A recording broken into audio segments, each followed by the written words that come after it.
مخاطبین از رسانه پشت ماجرای فیلم استاندار سابق یادتونه یعنی تیم زنه میگه که منم دالشونی رو آقای گلزار جابجا کرد. درود به مخاطبین عزیز، بنده امین فردین همراه تیمم بار دیگه با یک برنامه پشت پرده دیگه با شما هستیم. امیدوارم که هر کجا این کره خاکی که هستید و صدا و تصویر من رو می‌بینید و میشنوید حال دلتون خوب باشه. بیش از 40 روز از اعتراضات مردم میگذره و ما شاهد گسترش این اعتراضات در همه جای ایران بودیم. اعتراضات به حقی که به خاطر گرونی و فقر و بیکاری و هزاران مشکل دیگه، مشکل نداشتن آزادی و سانسور و فیلتر، خلاصه هر آن چیزی که شما خیلی بهتر از من میدونید، باعث شد که این موج اعتراضات مردم هر روز اضافه بشه. در کنار اعتراضات مردم ما شاهد این بودیم که یه سری از هنرمندها، فوتبالیستها، سلبریتیها، به نوعی آدمهای ورزشی و سینمایی اومدن کنار مردم و از مردم حمایت کردن، مثل علی کریمی، علی دایی و در آخرین نمونهش هم میتونیم اشاره بکنیم به عادل فردوسی پور که محبوبیت عجیب و غریبی بین مردم داره و با توجه به اتفاقات عجیب و غریبی که در دانشگاه شریف اتفاق افتاد و بسته شدن سلف دانشگاه، ما تصاویر رو از عادل فردوسی پور دیدیم که اومد کنار دانشجوها کف دانشگاه شروع کرد غذا خوردن و همین حرکت عادل فردوسی پور باعث شد که بسیاری از سایبری ها و ساندیسی ها به عادل فردوسی پور حمله بکنن و بگن که عادل فردوسی پور از اغتشاشگرها حمایت کرده است. میدونید دیگه تو مملکت میگن اعتراض کردن طبق قانون آزاده، ولی اگر اعتراض بکنی ما بهت میگیم اغتشاشگر میکنیم تو گونی و فلان و بیسان میبریمت. این سیستم خوشگل و مجلسیش این میشه. اما ما شاهد بودیم که در طول این چند روز خصوصا در شبکه‌های مجازی و چند تا از روزنامه ها اومدن حمله کردن به عادل فردوسی پور که اومده کنار دانشجوها. ماجرای دانشگاه شریف رو خیلی از شما میدونید چی هستش. ماجرا هم از این قرار هستش که یه سری از بسیجی ها، یه سری از آدم‌های خشک مذهبی زدن تو سرشون، گفتن آقا بدبخت شدین، امام و انقلاب و اسلام دود شد رفت هوا. بعد یه گفتن چی شده؟ چه اتفاقی افتاده؟ امام انقلاب گفتن دختر و پسرها توی سلف دانشگاه دارن با هم دیگه غذا میخورن. این قضیه امام و انقلاب اسلام به خطر میندازه. بریم در سلف دانشگاه رو گل بگیریم که مردم و دانشجوها ما میدونیم اینا به زور باید برن بهشت. ما در بیمارستان در این رستوران رو میبندیم و گل میگیریم که اینا به زور برن تو بهشت. که یه همچین تصویری رو رقم زدن، اومدن این آدم‌های، من نمیدونم میگن سواد شعور نمیاره، همینه دیگه. اینا دانشجوی خود دانشگاه شریف هم، بچه بسیجی دانشگاه شریف هم اومدن در سلف دانشگاه رو با اون صندلیا اصطلاحاً بستن و گفتن که خدا رو شکر الان همه با هم یه جا میرن تو بهشت و امام و انقلاب رو ما صادر میکنیم. یعنی اون سهمیه بسیجی‌ها و سهمیه‌های دانشگاه اینجا خودشون نشون میدن. اکثر این آدما با سهمیه اومدن توی دانشگاه. بعد همین اتفاق باعث میشه و همین رفتارها باعث میشه که نخبه از اون مملکت فرار بکنن، چون میگن بابا اینا چه وحشیایی ان. مگه من میخوام برم ترتیب اون طرف رو بگم تو سلف دانشگاه؟ میخوام چه کاری انجام بدم؟ یعنی من برم بشینم کنار یه دختر تو دانشگاه غذا بخورم؟ امام انقلاب اسلام به خطر میفته. شما با این حرکت داری به شعور من اول توهین میکنی، من دانشجو. و مردم رفتن، مردم منظورم همون دانشجوهایی که توی دانشگاه بودن، رفتن در سلف و شکوندن و اینا هم یه پسکتک زدن، اینا هم رفتن توی مسجد و شروع کردن گریه و زاری و هیدر هیدر گفتن. تصاویرشو دیدید. بعد از اون دانشگاه اومد گفتش که فایده نداره، قدرت بسیجی ها بیشتره، در سلف دانشگاه تعطیل. دوستانی که میخوان غذا بخورن تشریف میارن جلو در رستوران، ما یه جا درست کردیم، غذا رو بسته بندی میکنیم، شما وردید ببرید هر جایی که دلتون میخواد بخورید.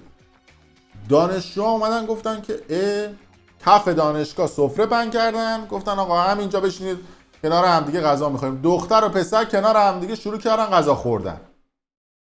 عادل فردوسی پور هم بلند شد رفت پیششون و شروع کرد غذا خوردن که الان تصاویر عادل فردوسی پور هم بهتون نشون میدم اینجا ببینید.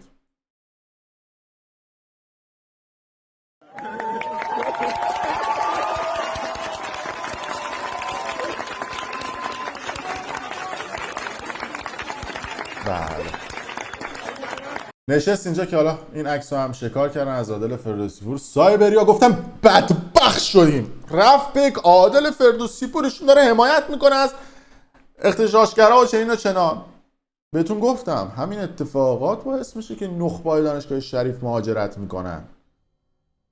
دیگه بمونیم برای این دیوونه‌ها کار بکنیم، بلند شیم بریم تو کشورهای خارجی، بهترین حقوق میدن، بهترین امکانات هم بهمون میدن.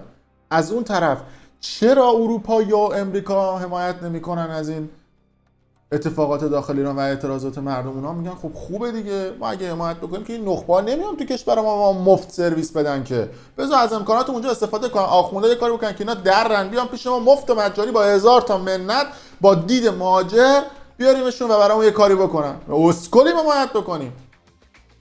راست هم میگفت دیگه، 2 تا 4 تا میذاریم کنار هم دیگه، همینه.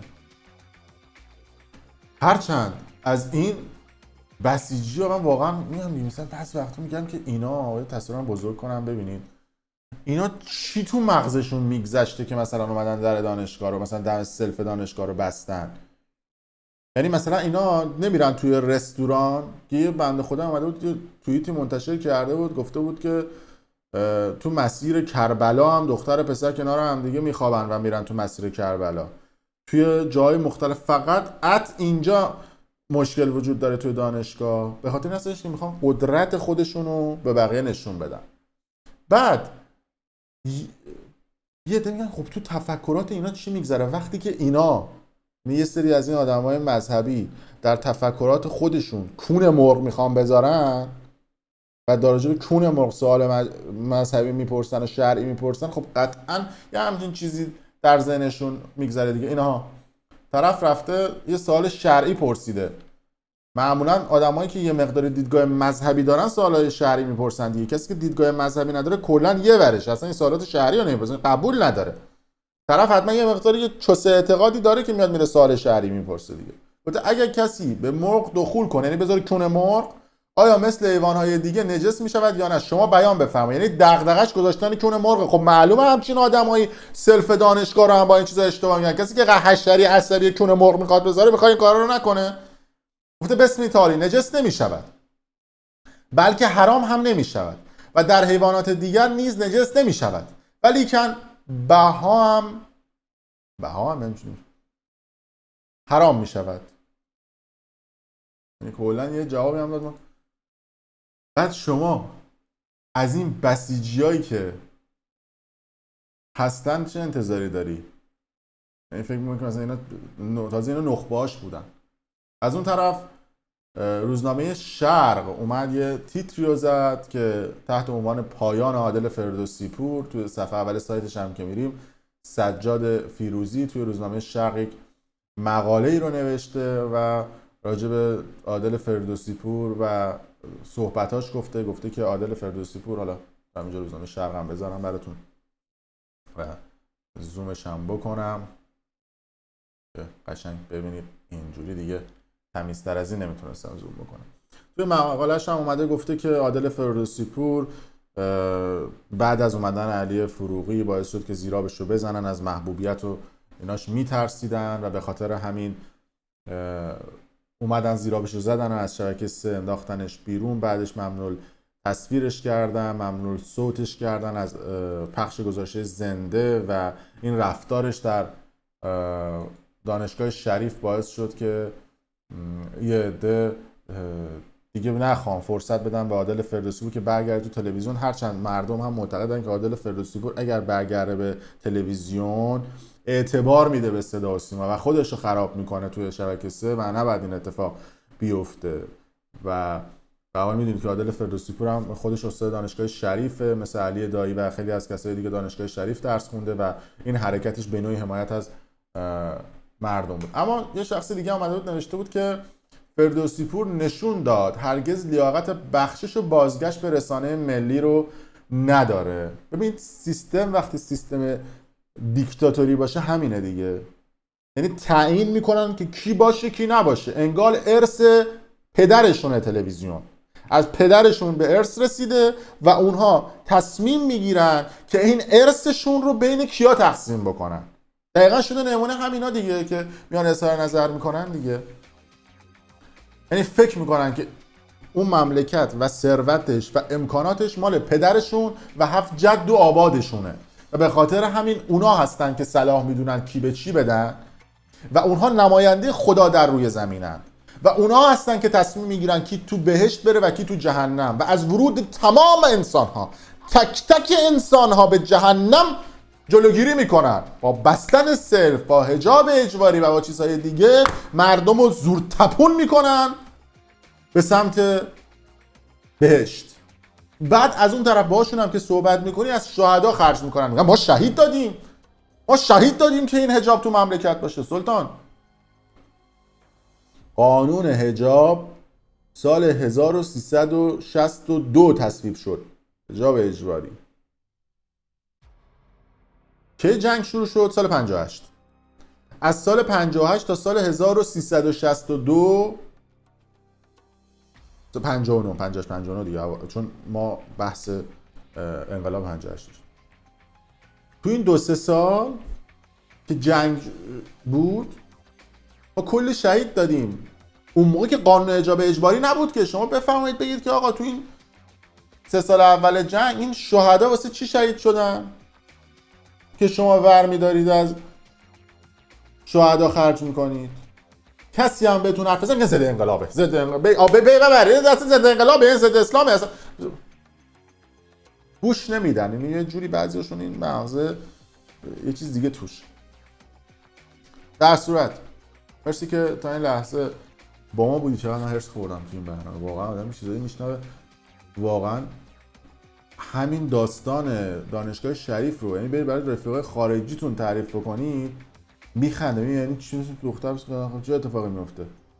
میخندن بهتون. چی بگم؟ در صورت مرسی که تا این لحظه با ما بودید. اگر دوست داشتید ویدیو رو لایک کنید و برای دوستان خودتون به اشتراک بذارید. کانال یوتیوب برنامه پشت پرده اگر دوست داشتید سابسکرایب کنید. ممنون از شما.